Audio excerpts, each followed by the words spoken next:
program. Head coach Aaron Johnston, student athletes Paige Meyer and Tori Nelson.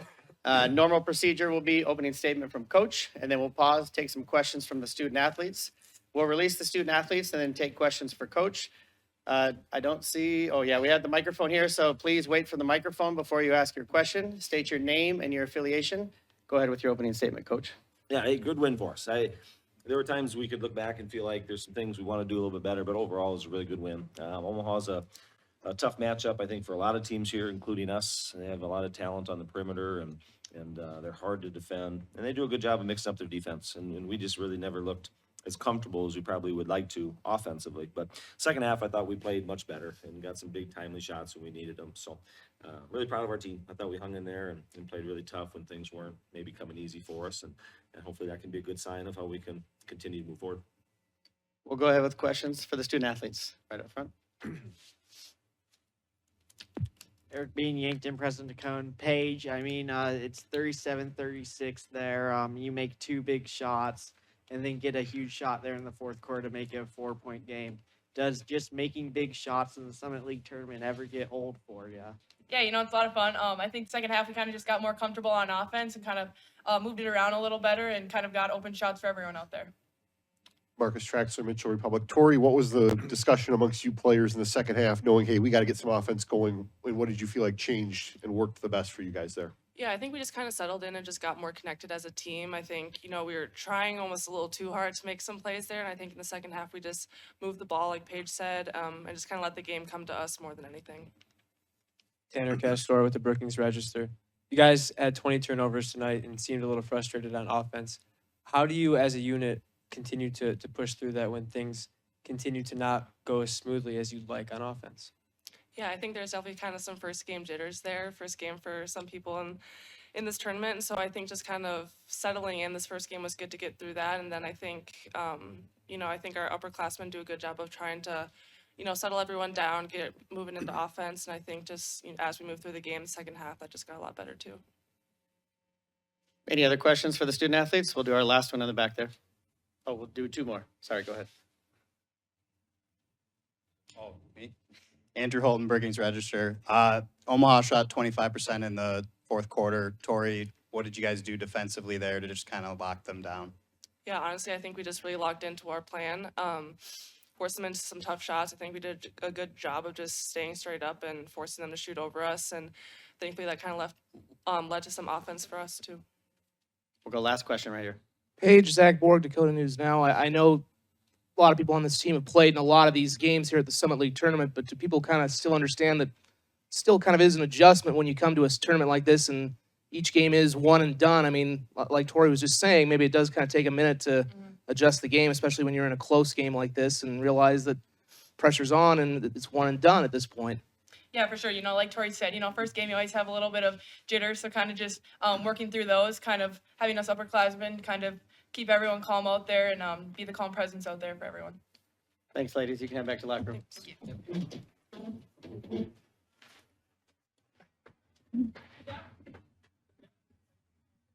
All right, we'll go ahead with questions for Coach.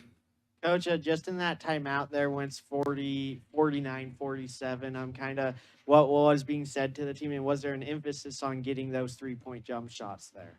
Well, we just talked about being a little more patient. I do think a lot of our turnovers came on just trying to get too much out of a possession too quickly, and almost a little bit individually too. Brooklyn has been such a presence in there. They did a great job of just doubling and being there immediately on the catch, and we never really got really super comfortable with that. And then I thought we all kind of sped up a little bit. So just trying to be really patient, take our time. I thought there were open shots out there, just a matter of finding them, and we did in the second half. Our second quarter offensively was not good, and that really hurt us. The rest of our quarters, whether they were great or not, I don't know, but they were competitive. I mean, we scored 17, 20, and 20. The second quarter was tough for us, and that just got us really out of sync. So Brooklyn's foul trouble certainly changed things in the first half, got us out of sync. So there were some things that we'll have to try and avoid and then maybe overcome going forward. But honestly, I thought we handled them pretty well. You mentioned that Omaha is a tough matchup for a lot of teams. They have a habit of doing this in this tournament where they play up, raise their level. What is it about them that makes them difficult? Well, I think Two things. One, I think they are really talented. I mean, you look at that guard group out there, and they've got people that can break you down, get to the basket, create their own shot. They also have depth inside, just bigs that can match up with Brooklyn physically. And then offensively, they just run good stuff. They're really well coached, you know, and they had a good plan defensively. Made it really hard for us. So, you got a good plan. You got a lot of talent. That's a tough out right there. So honestly, I thought we played pretty well.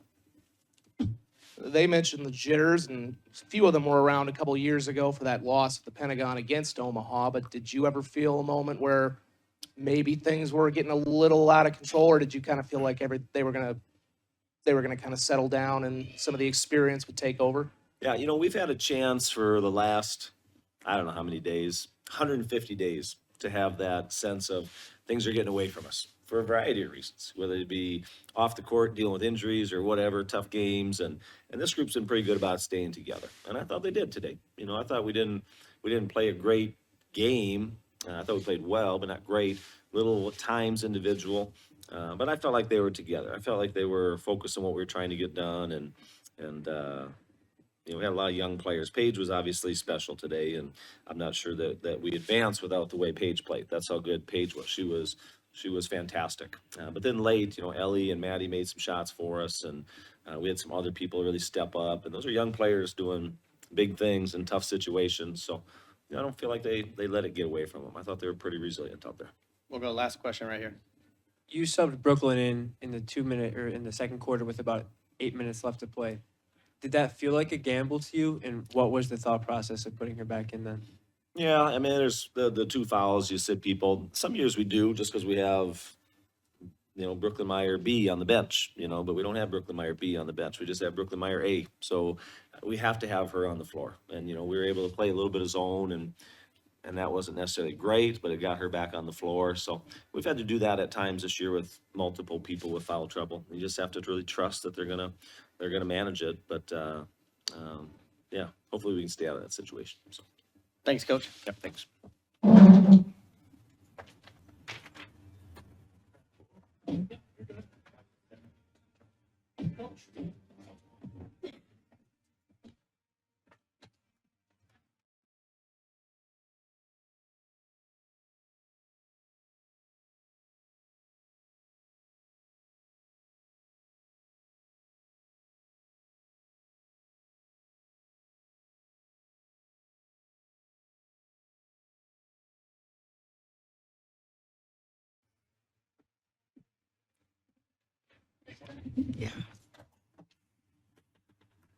Joining us from Omaha Women's Basketball Program is head coach Carrie Banks. Student athletes Grace Cave, sorry about that, It's all good. and Katie Kaitis.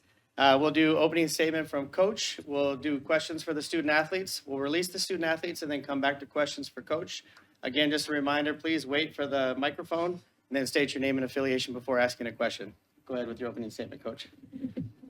Well, first and foremost, just incredibly proud of our group and how they competed today. This isn't the easiest environment to play in, but I thought our kids came out determined with a lot of fight. And even when they make their run in the second half, I thought they really stayed composed and just refused to go down without swinging. So just really proud of our group.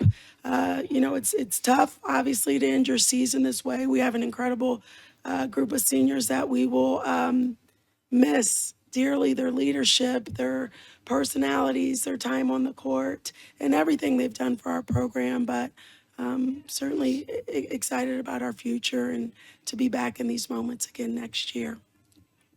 We'll go ahead with questions for the student athletes, starting right up here.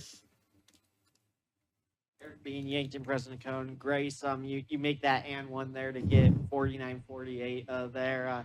Have the impact celebration. Just what do you like about the team's energy? Just staying with it in a second of a back-to-back.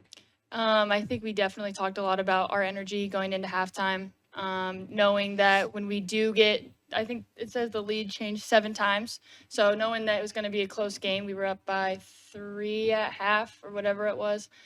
We had talked about just having our energy, having each other's backs, and whether they go on a run or we go on a run, just staying composed. And I think, we did a good job of that, but obviously not the outcome that we wanted. I was hyped for that and one though. I was hyped too. Marcus Traxler, Mitchell Republic. Katie, the first two matchups with them were not that close. What was the biggest difference today to allow this to be the type of game it was? Yeah, we knew that the first two matchups with them just were not our best basketball, especially that first one. Like at our home, it was a bad game. Like we immediately threw that out the door. Like we're not even going to focus on that one. And then at their place, it's always a tough environment. And we played really solid for about the 3 quarters. And that first half was really good at their place. So we knew that we would just need to come in today with energy, play our basketball, fight every single possession, and just really try to manage the game. And I was really proud of how we played today. Madison Van Mulligan with Reaching the Summit. Katie, you're the only senior who spent your entire career with Coach Banks and at Omaha. What can you say about just your time in the program? Sorry. No, it's okay. Oh, yeah, it's just crazy to think about me and Coach Banks being together all 4 years. And I really have appreciated the time here, and I'll forever be so grateful to be here with Coach Banks and to spend my time with all of these girls. And yeah, it's just been an amazing experience, and I'm so thankful. Any other questions for the student athletes? All right, thanks, ladies. You can head back to the locker Thank room. you.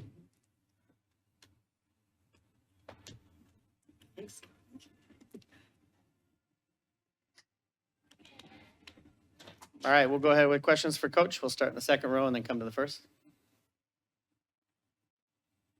Coach, your team has kind of a reputation of punching above its weight in this tournament under you for 4 years now, at least when you've been in it. You have a habit of challenging these top seeds. What is it about your program that allows you to do that when you get to Sioux Falls? Gosh, I think it speaks to the heart of our team and our players. And, I think when it's all on the line, I think they really, really show up for Omaha women's basketball. It's been, I don't know, it's been such a great run. And again, today, obviously not the outcome we wanted, but just the fight within each of the individuals in our program today. It feels like a win in some ways, just to see them go out the way they did. Certainly last year we faced them in this tournament and it was a completely different game. Outcome was completely different. But today I told them all to walk away with their heads held high. They came out, they executed what we wanted them to defensively. Offensively, we missed some shots that we normally make point blank at the rim. And so that happens some days. And then I hate that it happened today, but they did everything in their power to put themselves in a position to be successful today. Coach, just the defensive effort. What do you like about the defensive and the Jackrabbits maybe becoming a jump shooting team there in the fourth quarter? Yeah. We really came into the game wanting to keep them off balance with different defensive looks and just kind of throwing a lot of stuff at them so they couldn't get in rhythm. And, I think we had some really good moments with it. And I think they're a really good team, right? So they make adjustments. They had some kids hit some big shots in the second half for them that, really, it became the difference in the game. You know what I mean? They made some big threes, some timely threes. And so I just think that, but, our kids left it all out on the floor. So I just keep coming back to that and the heart they showed today. Coach, can you talk a little bit about Aaliyah and Danae as grad students and just what they've contributed throughout their time here? Yeah, well, I'll start with Danae because last year she tore her ACL in the summer. And so she comes to Omaha and, says, hey, I'm going to play my last year here. And we thought it'd be phenomenal having her along, our team last year, and tears her ACL in the summer. And, it sucked the air out of the room when it happened because we saw what she was capable of. And I think for her this year, the tough part is we really didn't see her get back to her true self till probably about mid-January, and she really battled for us, whether it was on the glass, whether it's in the paint. She's such a positive kid to be around, has a bigger than life personality. And so just, we're going to miss her on the court, but we're going to miss her in the locker room. We're going to miss her on the bus. We're going to miss her behind the scenes because she is just, such a positive light. And also that no-nonsense kid who says exactly what's on her mind, even if it's maybe slightly inappropriate for the timing of it. You know what I mean? So you just love having a kid like that in your group. Aaliyah, I mean, she wears her heart on her sleeve, and sometimes it can look like, man, is this kid? But she puts everything into everything she does. And so you see her emotion and, you know, in her moments where she may miss a shot or feel like she gets fouled, but she's just so passionate about the game of basketball, and she shows it in every single way. But that kid hit some big shots for us the entire year. She made some big plays for us the entire year, and I'm just excited to see what both of those kids do in the future. And they certainly have meant so much to me as a coach, to trust me with just that limited time left in their career, and just the impact they've left in our program it's been priceless. Any other questions for Coach? All right, thanks, Coach. Thank you.